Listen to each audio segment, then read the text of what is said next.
Сүмсө бірақ жерде жатамын. Мына кісі бірақ жерде шықты. солай қояды. Көрдіңіз бе сосын? Басқа жер кетіп қалайын деп мына кісіден қорықтым ғой. Неге? Неге енді ақша сөйлеп басқа жерге бармайсың. Былай көрсе, былай мынандай шаш. Анау Мамасына көрсетсеңші.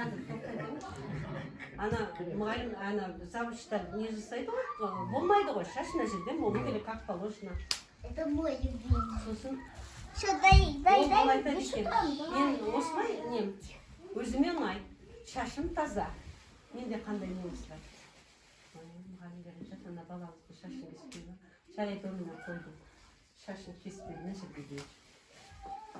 Сосын мектепте сары қызыл галстук тағуға болмайды ол кезде. Қара галстук қана.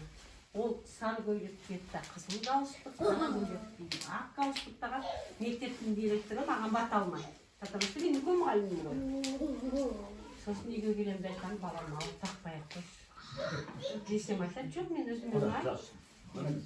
Сондай бала болған. Ішіңіздер шай.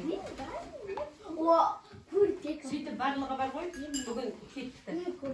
Ертең Алла қаласа қыздар келеді. Сіздерді шығарып тастағаннан кейін мен осы жерде келіп Тойдан соң кетіп екісі күні жаңа Боранбайдың баласы үйленіп жатыр, екісі күні інімнің баласы оған бар. Мен бәріне қалып жатырмын, потому что маған уақытым жоқ. Балаларды жіберейін десем, маған бәрі керек. Мен қалай жіберейін?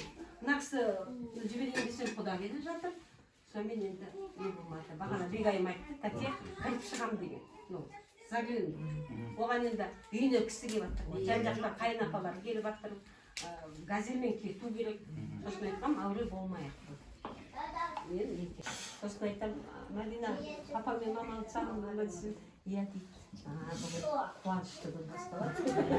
Мамам мен папаны көресің дедім. Сосын айтты, мен бәрібір қайтасың ғой, көріп тұрасың. Жоқ, мен әлі үйге барған жоқпын.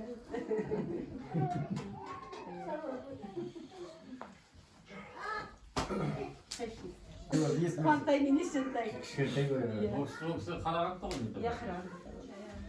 Жиендер ғой мына туған. Ол кісі енді еттеп барды бастады. Жарайды, жақсы енді. Шай ішіңіздер. Рахмет. Жоқ, сен таңертең келмейсің. Тағы ерте кетемін мен.